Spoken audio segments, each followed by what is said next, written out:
NCAA Pick'em Boys 2025, week 13, second to the last week. We are almost at the end.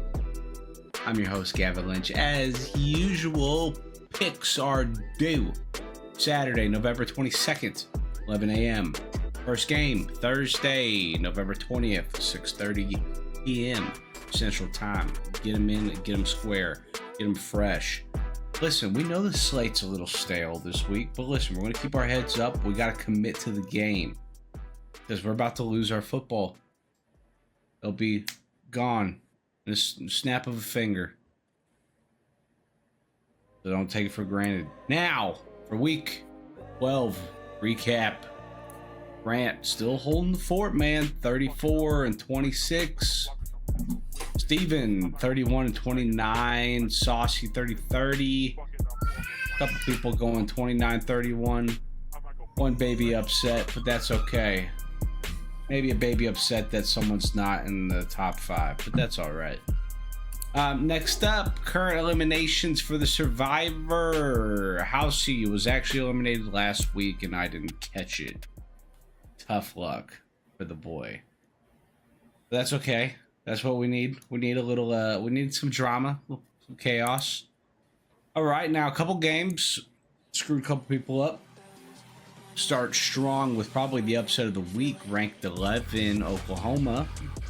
With a quick stab at ranked 4, Alabama. 23-21, Alabama to cover 5.5. They did not, obviously. Next up, Georgia Tech. Boy, barely skating by 36-34. Georgia Tech did not cover 16.5 though. But listen, they might have found something again. So let's give them some credit. Now, last but not least, we have Florida at rank 7, Ole Miss. 34-24. Ole Miss not covering 15.5. It's tough. It's unfortunate. We got a lot to talk about. But before that, gotta introduce the boys. NCAA expert Jerry and the sparring partner of Kyle, Peter Goulandry. What up, my boys? It is great to hear this back and forth that we see on the text group between Peter and Kyle. I swear, I feel like we need to have that happen more often. Yeah, I need to spread my wisdom more and more when you just hear just false things. And shout out to Wyatt for having incorrect opinions. And how about the Vikings getting fucked by the Bears? Go Bears. Incredible, actually. I didn't bet that game because I didn't know if the Bears were going to do some great things or not. And shout out Wyatt, not playing, but he just wanted to be in the group. Just what shits and giggles. What nail polish did Williams go with this weekend? He went with the winning kind. First place in the playoffs. So what? Pink, magenta. Pretty sure just normally paints the Bears on his fingers. That's so weird. Yeah, but we're winning. So hey. Great I will offense. suck him off. If he brings the Bears to the Super Bowl, I will suck him off. Gladly. I will suck you off if the Bears go to the Super Bowl. I'll hold you to it. Where's my pad of paper? I need to write this down.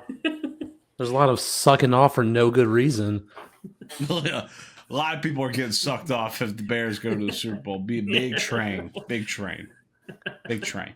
All right. We got a lot of football to get into, boys. We're going to just jump in, right in, hot, head first. Ranked 15, USC at rank 7, Oregon. Oregon projected 9.5. I love Oregon here. I love the fact that it's at here. home is a big plus for them. I have Oregon by like 15. This is a lock. I don't know if I'll put it on my splash card quite yet. I'm not there yet, but I will for sure be betting it. It's not a lock then. If it's a lock, it's on the splash card. It's. I don't know. It's a. I don't It's a trust lock. Oregon. It's a lock based on what I see right now. I do all my research, like my card tomorrow, Thursdays.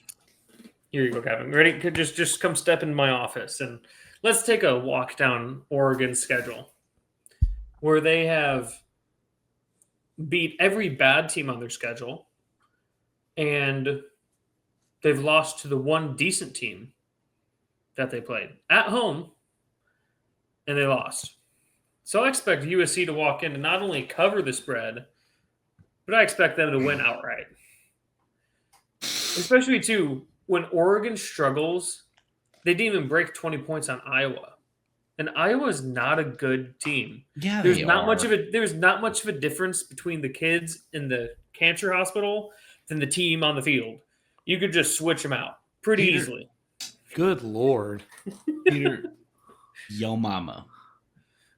Yo mama scores more points than the Iowa offense. Like, oh my gosh. No, listen, we can't take Iowa for granted. I don't think we ever should. But also and wait, ready for it? Oregon lost 18 to 16 against Iowa. USC won 26 to 21. Same spot, same team, better result for USC. Where are we in the season? USC beat Iowa last week. And Oregon did play them just on November 8th, so it wasn't like it was a significant difference. So I do see the comparison with it, where I think Peter is a little crazy about it, is like it's not about just winning or losing, but it's against the spread. And both teams suck this year against the spread. The only perk that I see that is in Oregon's favor, or rather two. One is the fact that it is a home game for Oregon. Yeah. And a lot of people say, I can't remember who said it first, but it's kind of been true to an extent. The home team gets about a 7-point favorite, or 7 points in their favor. And then on top of that, if you look at the comparison between USC's offense to Oregon's defense, I mean, USC has a good a good offense. They rank 7th in total yards per game, but Oregon matches up very good against USC. The fact that it is at home and the defense does match up well against USC's strength, which is passing the ball. I kind of like Oregon for this, as well as to cover the spread, because I do think it's going to be pretty lopsided once Oregon actually gets the ball and starts moving it. Oregon's playing in a different caliber than USC is, in my opinion. Yeah. I've thought that from the beginning of the season, and I still think that now. Because they beat Minnesota, because they barely beat Iowa, they barely beat Wisconsin, and Wisconsin sucks. They lost to Penn State. We can say the same thing over and over again. The Big Ten sucks. It's very top heavy, and like they play no one. I think no one would disagree with that statement. I don't. SEC still has to dethrone them because Big Ten still holds their ass from last year. So until SEC decides to, start actually knocking them off, I can't say the SEC is better right now. They look better. All the quarterbacks that was carrying the Big Ten are gone. So, and Bryce Underwood is not looking like the demigod quarterback recruit like he was billed to be. Yeah. Yeah. All right, let's get to the next game since we have a minor disagreement. I'm actually curious to see what everybody has to say. I think this is obvious, but we got Pittsburgh plus 2.5 at ranked 16 at Georgia Tech. I'm still a firm believer of Georgia Tech somehow making their way into the playoffs. Well deserved. Georgia Tech 2.5 is a lock, an extremely obvious lock. I have that game by 6 at a 67% chance probability, which means my money's going on it. And Georgia Tech just looks good. They took a tough loss, but boy, they look great. Look great. I wouldn't count Pitt out of it. I mean, No, because yeah, but it's yeah, 2.5. Georgia Tech's been looking great. Yeah, Pitt's also looking great. Both of them are doing very good against the spread. You have Pitt at 7-3 compared to Georgia Tech 6-4. It's going to be a slugfest, and with a 2.5 point spread, it's basically pick your winner. And like I said with the USC Oregon matchup, the fact that Georgia Tech is at home, I think that really bodes in their favor. I think that's how you say it. And then their offense has been good, and it matches up very well against Pitt's defense. I like Georgia Tech to win and cover. Alrighty, guys, time to come to Jesus again, because I want to point out one specific game because there's a common opponent. NC State. Pitt beat the cheeks off of them 53-34, and we have Georgia Tech losing to NC State 36-48. And then Georgia Tech barely beats a really bad Boston College team that hasn't been relevant since I couldn't even tell you. Listen, we all have good teams that have little oopsies, little trips, like Notre Dame and IU. Yeah, but that's for good teams. Georgia Tech is because also again another common opponent. We have where to go. The fact that you're saying that about a 9-1 team right now is crazy. Just to that Boston College game, Pittsburgh beat them 48-7. It's also important to note that Georgia Tech played NC State and Boston College on the road, whereas Pittsburgh hosted both of them. Yeah, but neither is a hostile environment. And Georgia Tech's pretty much plays in a soccer stadium. So it's not like Georgia Tech has a great home field advantage. They've Haynes King, who was it's comfort with it. Yeah, maybe. Listen, man, but we can't judge these two teams based on NC State. You mean common opponents? Yeah, but one common opponent. But I mean, have you watched Georgia Tech? I've watched. I would probably argue every Georgia Tech game. And not once have I been impressed. I sit there and I go, "This is not a good team. This is playing bad teams and getting lucky." Nah, they beat Wake Forest by balls. 1. How do you beat Wake Forest by 1, or you beat Duke fine, but they're just not winning great games. Again, Haynes King is trash. He left A&M because he was hot garbage, and he hasn't gotten any better. He can just scramble. That's all he has. Jerry, you find a way to make him pass. Jerry, hit him with the stats.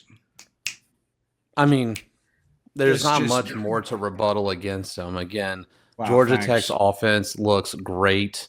Yards per play, Georgia Tech ranks first in the nation with 7.5 yards per play. And Pitt, respectable 18th, only giving up 4.8.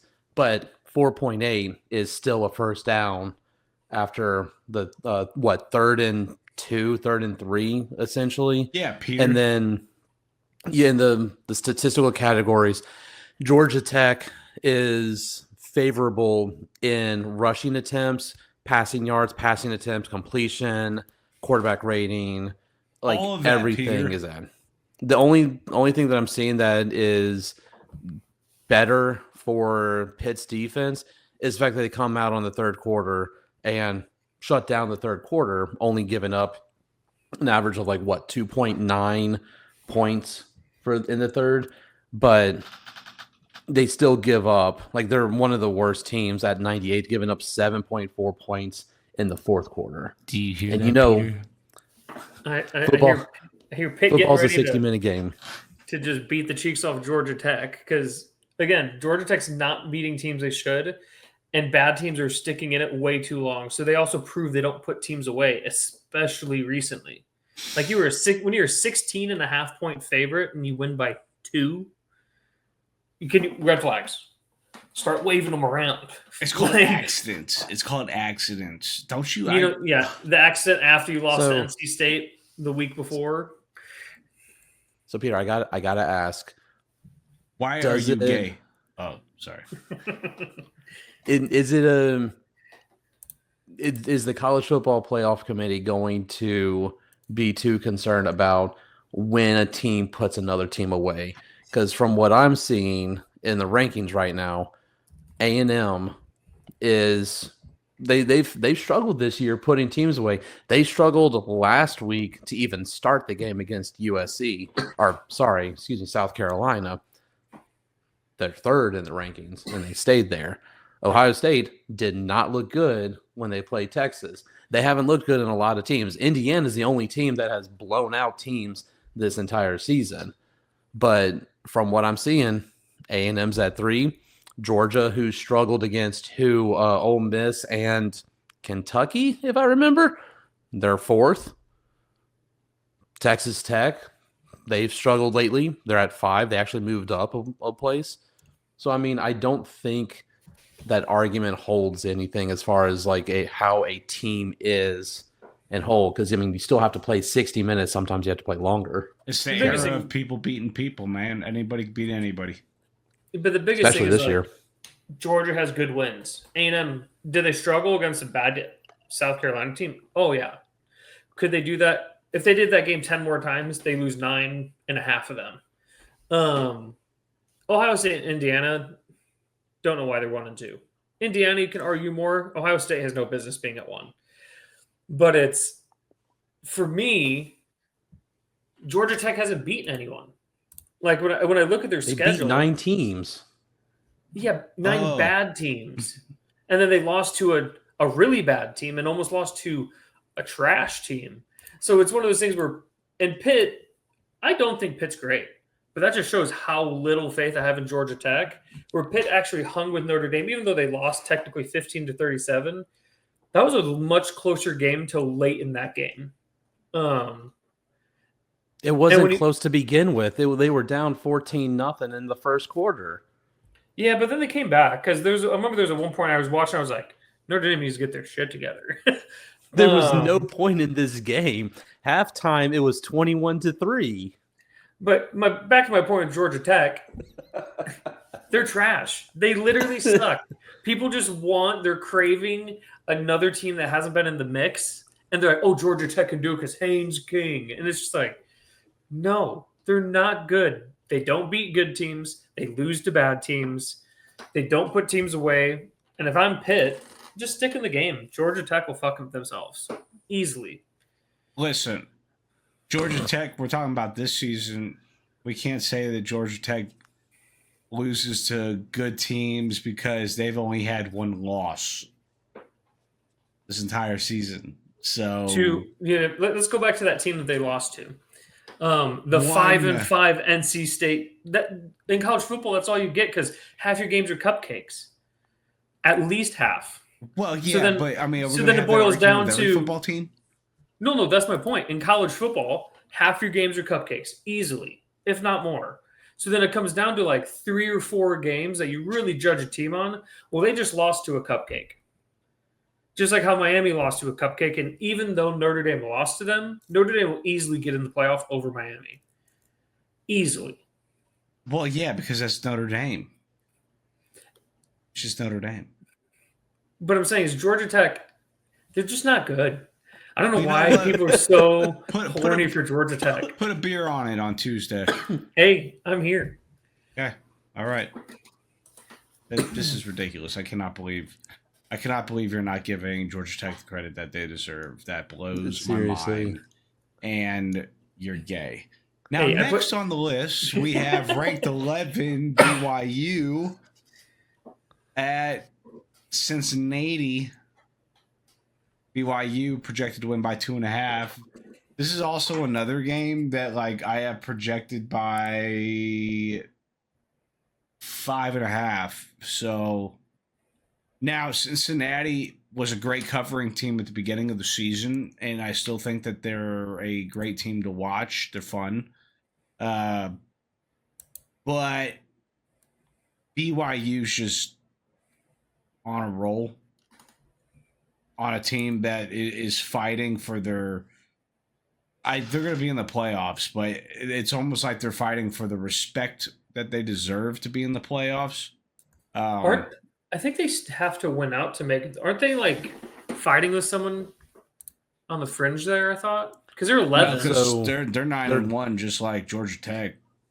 and they're right? number 11 currently in the college football playoffs. But what conference are they in? Big 12. I don't know. For some reason, I thought. Well, for some reason, I thought BYU actually has to win out if they want to stay They in. do. They do. Like BYU's remaining schedule, I mean, they have since they're at Cincinnati and then they're ending at UCF. Now, obviously, they're going to be favored in both of those games, but as we can see with this point spread, it's a close one. And Cincinnati does have the skills and the players to derail this entire college football playoff contention for BYU. And it's kind of scary if you think about it. Like, yeah, statistically, the offense is leaps and bounds better than Cincinnati's defense. Yeah. And there are some aspects like BYU is going to be killing the BYU's defense is going to be killing the Cincinnati's passing offense, but it's still a home game for Cincinnati. Like, it's still not. Again, it's like every other game that we talked about. You have a 7-point favorite towards the home team, and it's not like Cincinnati has been bad against the spread. They're 6-4 compared to BYU's 7-3. True. I actually think Cincinnati has the ability to pull this off and is actually going to win this game. Yeah, I'm honestly not too far off because when I initially saw this game, I was like, "Oh, BYU should handle them." But Cincinnati, to me, I don't think they're a very great team, but I think they're a very athletic team. I don't disagree. So, and it's one of those things where it's like, I think those teams, when they get hot, they're really hot. Like you can even they play bad people too. I was going to say, look at their last, because they're on a 2-game losing streak. So I'm like, okay, do they bounce back or do they just spiral? It's when BYU's got a lot more to fight for right now. Yeah.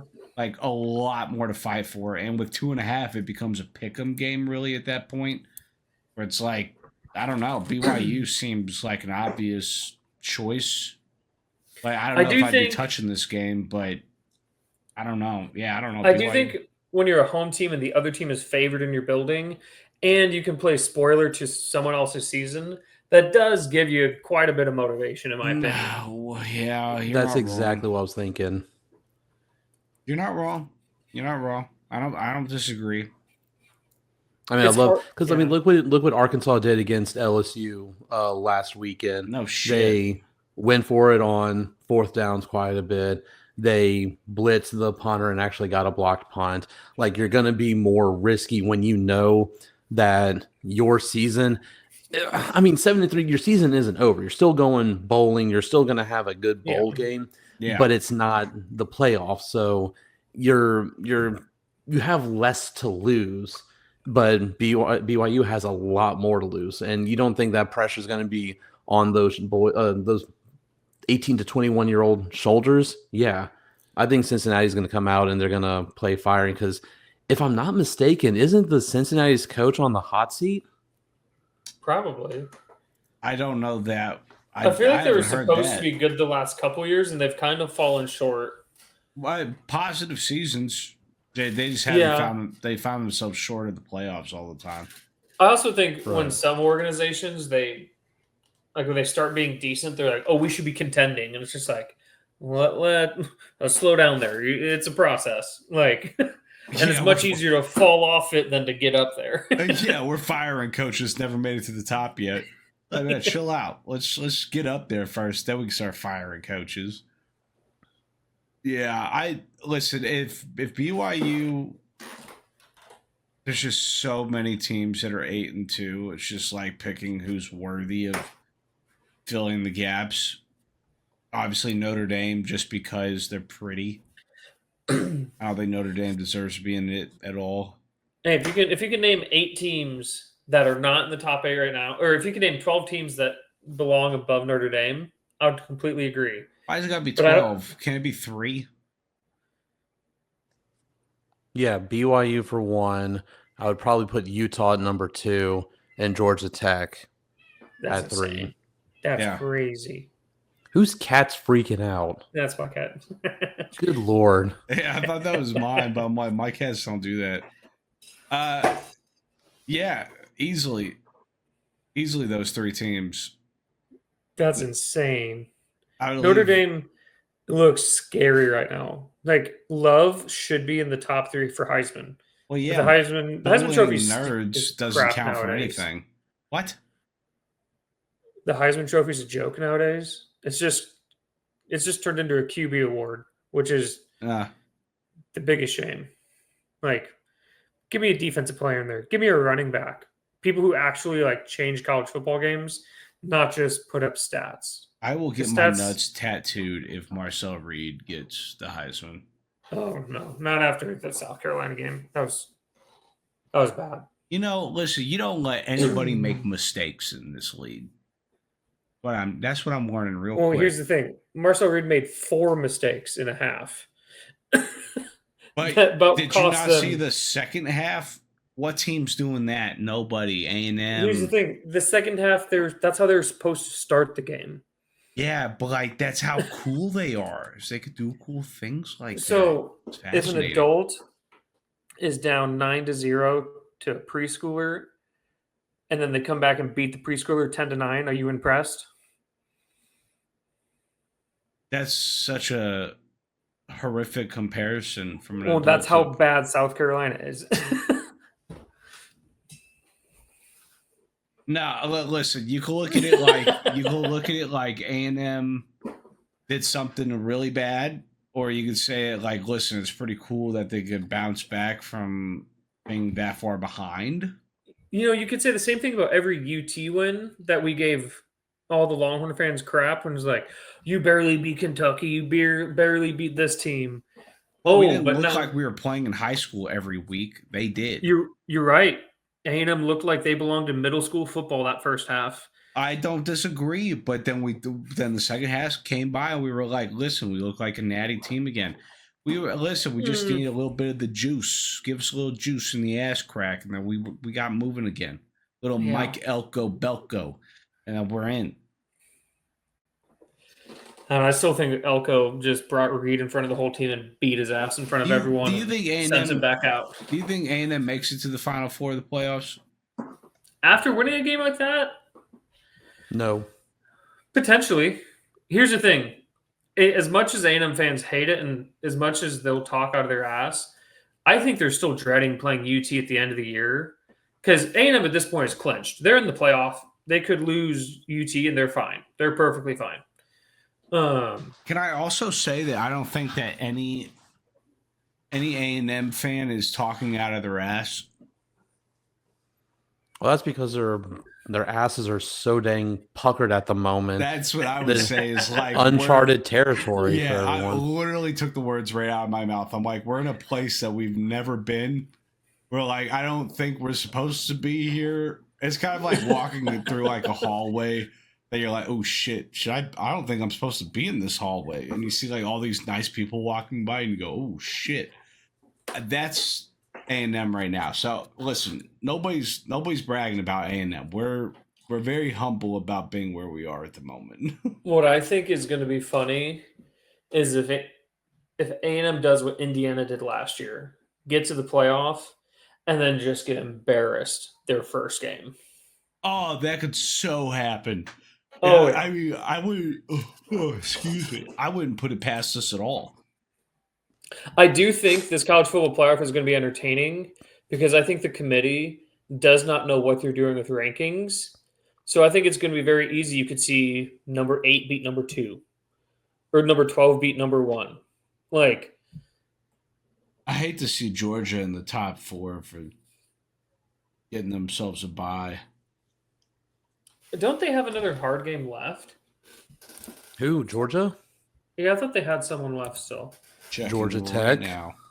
Eh. Yeah, no, Georgia Tech. That's a hard one. And then, do they announce the playoff rankings before or after championship weekend? I believe it's going to be after because the champions, like that determines which school gets a first round bye, if I remember correctly. They changed that Um, this year. Oh, they changed it? Okay. So it's just 1 through 4 seeds get the bye. Yeah. Gotcha. I do think if you win your conference, you get in automatically, but you don't get the bye. I think is the change they made. Yep, I'm pretty sure that's it.